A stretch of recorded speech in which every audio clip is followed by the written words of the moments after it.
Lors de sa tournée à New York, où il avait pris part à la 67e Assemblée générale des Nations Unies, le président Martelly a discuté avec le secrétaire général de l'ONU. Dans son entretien avec M. Ban Ki-moon, le chef de l'État a indiqué avoir abordé des questions relatives à la réduction des effectifs de la MINUSTAH, au renforcement de l'état de droit et des institutions, ainsi qu'à l'appui de la mission à la formation des agents de la PNH.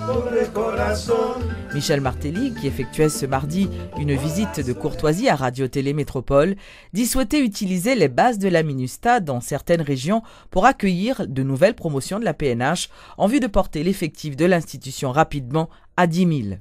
Nous connaissons que pour nous être confortable avec la police en termes de nombre, quantité que vous doyez, nous pensons qu'il faut avoir 20 000 policiers, mais déjà arriver à 15 000, ce serait intéressant. Aujourd'hui, on a moins de 10 000 policiers. Donc, nous avons parlé avec le secrétaire général pour dans quelle mesure nous devons utiliser des bases de la MINUSTAH dans le nord ou dans le sud pour la formation de policiers pour arriver à chiffrer ça dans un court délai. Parce qu'aujourd'hui, moyen par nous permet non seulement des fois 400 000, 300 000 par année. Oui. Donc, ça dérange notre vision d'aller vite. On a parlé aussi avec lui de la réduction graduelle de la MINUSTAH, du dossier du choléra, côté que ils ont engagé pour faire ça, qu'on ait plus au travail à éradiquer le choléra en Haïti avec nous. Et ensuite, ce jour-là, lui aussi, il devait inaugurer son programme de scolarisation et gratuité obligatoire.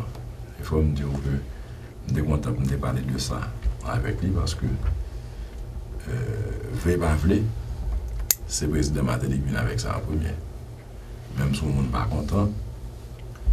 Donc, je veux dire que je suis très intéressé dans ça faire parce que les Nations Unies vont soutenir ce programme, qu'il soit mondial. Parce que, comme je le dis souvent, même quand on veut parler de reconstruire notre pays, il faut reconstruire l'homme haïtien avant. Je l'ai dit dans mon discours à l'ONU, parler de la paix dans le monde, il ne s'agit pas de déposer des armes ou de chanter, d'être heureux. Il s'agit aussi de s'assurer que tout le monde mange, tout le monde à l'école, tout le monde veut au travail, et tout le monde confortable, tout le monde tolérant afin d'éviter et que querelle ça yo fait. Faut d'accord que ou bon frère qui là qui pas même religion avant, qui pas partager opinion par eux.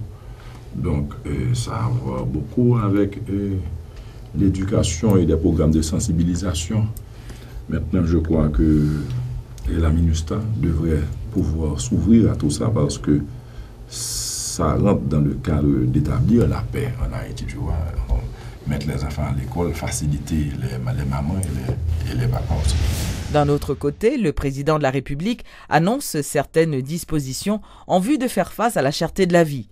Il a indiqué qu'en peu de temps, son gouvernement a mis sur pied des programmes visant à soulager la population tels que Timaman Chéri ou encore Abba Grand Goût, ainsi que la distribution de plats chauds dans certains quartiers. Et à long terme, le chef de l'État poursuivra le dialogue avec les importateurs afin de relancer la production agricole. Prix manger a baissé, il a baissé plus que l'été 50 a baissé, mais souvent l'argent, il cher toujours. Donc l'idée c'est pas prix manger seulement. L'idée c'est surtout faire un gens pour moun nan gen l'argent nan men.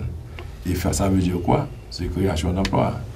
Quand il y a création d'emploi, et faut nous changer habitude nous de connaître. Parce que moi par exemple, nous tous connaissons bah là dit pas gain son métier. Si on est cordonnier, on va manger. Si vous êtes couturier, ou bien une dame qui a bordé, vous pouvez manger, vous pouvez produire.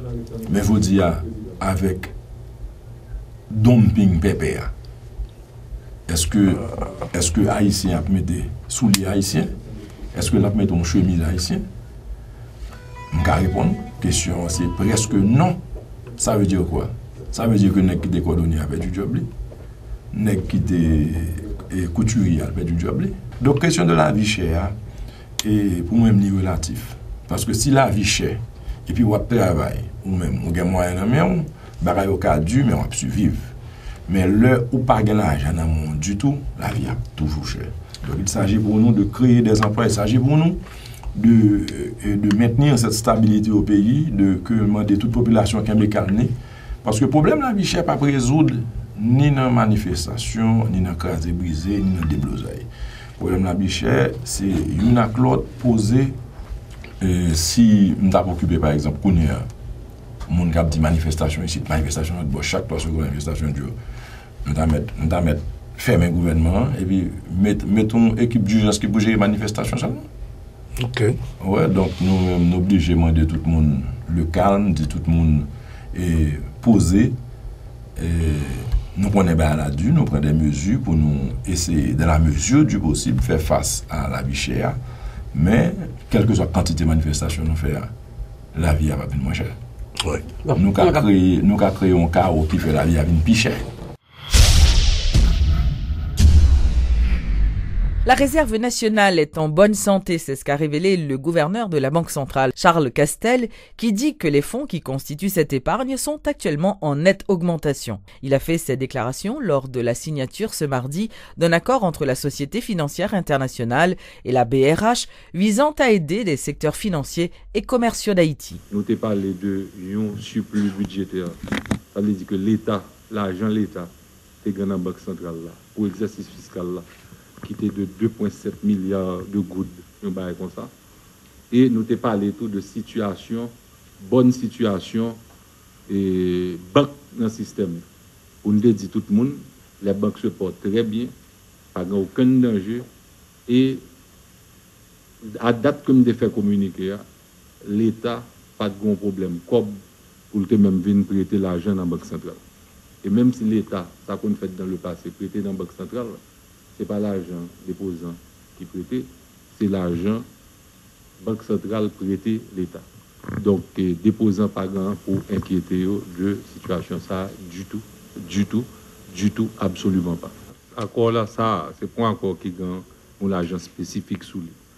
AFC pour l'accompagner Banque centrale, et d'ailleurs avec Banque centrale tout, qui prend leadership ça sous leasing.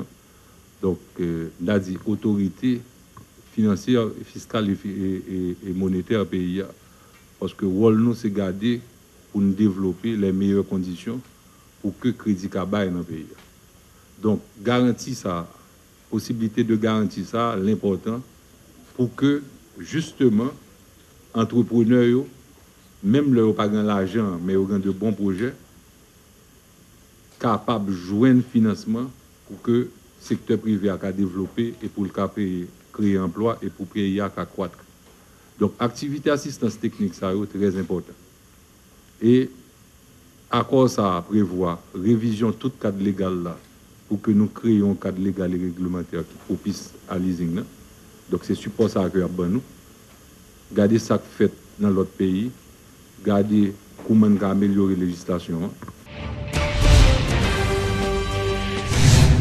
À l'initiative de la Commission Justice et Sécurité du Grand Corps, le ministre de la Justice, Jean-Renel Sanon, était invité ce mardi au Sénat de la République afin de fournir des explications en ce qui a trait aux révocations en série effectuées ces derniers jours au sein de l'administration publique et notamment la mise à pied du commissaire du gouvernement de Port-au-Prince, Jean-Renel Senatus. Je vous ai dit, c'est une perception. C'est une perception. Ah, on n'a pas fait une population de... Non, pas une population de... Oui. Non, c'est pas avec... Et il y a tout pouvoir pour mener enquête. Non, pas et pas pour que ce soit pas non, promotion, monsieur. Non, promotion. Et même là encore, c'est un abus. Parce que là, on commence à imaginer à un montant dans l'État pour pouvoir descendre. Non, avec et si cela fait pas au sein du ministère de la Justice, c'est grave. Non.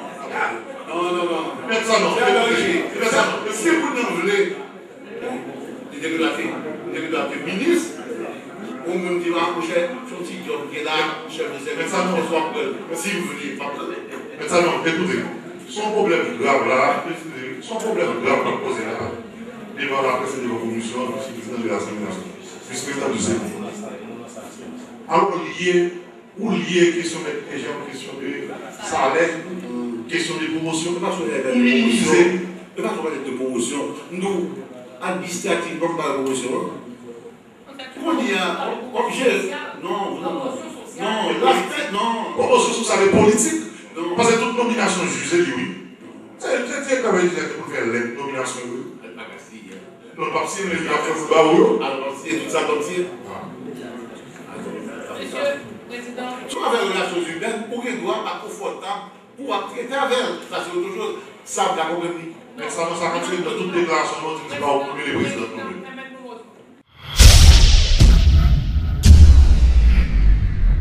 4 enfants haïtiens s'apprêtent à laisser le pays en direction de la France pour y subir une intervention chirurgicale. Ces enfants ont été sélectionnés par des médecins français du centre hospitalier universitaire, le CHU de Toulouse, qui avaient déjà mené les premières opérations à cœur ouvert jamais réalisées dans le pays. Cette première a été rendue possible grâce à la chaîne de l'Espoir, une organisation humanitaire qui intervient en Haïti depuis le tremblement de terre de janvier 2010 en traumatologie et chirurgie plastique notamment. Les missions en Haïti des médecins spécialistes de l'organisation La Chaîne de l'Espoir se poursuivent et cette fois, ils amènent 2 enfants en France pour qu'ils subissent une intervention chirurgicale cardiaque. Ils nécessitent une intervention rapide, explique le docteur Jean-Claude Sergentini. Il a une défaillance cardiaque congénitale qui fait que s'il n'est pas opéré, il aura petit à petit une insuffisance cardiaque qui conduit à ce qu'il n'atteindra pas l'âge adulte. L'idée est venue après la catastrophe du 12 janvier suite à un inquiétant constat des responsables de la clinique Lambert. Peu de cardiologues dans un pays où un grand nombre de personnes souffrent de malaise cardiaque, déplore le docteur Margaret Desgrands-Détours, directrice de la clinique Lambert. Nous, Michel, qui dit qu'il ne voit même pas de relève. Pourquoi il n'y a pas de relève? Parce qu'il faut du matériel très spécialisé, que les étudiants en médecine n'ont pas les moyens de se... Quand ils s'en vont, ils ne reviennent pas au pays parce qu'ils trouvent des moyens de travailler dans des conditions idéales. Tout praticien veut exercer dans des conditions idéales. S'il est vrai que l'association reçoit le soutien de plusieurs instances, le budget des opérations demeure important, souligne Nathalie de Souza Santos, directrice des programmes de la chaîne de l'Espoir. Malheureusement, les opérations se font lorsque la chaîne de l'Espoir réalise des missions, c'est-à-dire à quelques occasions dans chaque année. Il y a des enfants qui sont des cas urgents, des enfants qui sont des cas complexes. On ne peut pas toujours les opérer. Il faudrait des équipes plus grandes, un équipement en plus grand nombre. Et donc, les enfants les plus en difficulté ou les plus urgents, on essaie de les emmener aussi en France pour apporter une réponse rapide. Stanley Versailles est un ancien patient qui a bénéficié d'une opération. Après 5 mois en France, il est revenu en pleine forme en Haïti, et ce, pour le bonheur de son père. Je me n'importe où, ça m'a dit bon Dieu, je vais aller sur compte, j'y suis octobre mois, j'y suis pour le tourner, la tourner moi-même je me devais aller avant m'envoyer, ça fait 4 mois, il passé en France. Les petites même me tellement en forme, viennent gueux, puis viennent changer ni dans le langage, ni dans le comportement, ni dans la maladie, on est en forme là. Notons que la grande mission des organisations Chaîne de l'Espoir et Gift of Life est d'implanter un centre de cardiologie en Haïti avec un personnel haïtien formé. La chaîne continue d'y travailler et souhaite obtenir le support de tous pour pouvoir enfin doter Haïti de ce centre qui lui fait défaut depuis trop longtemps.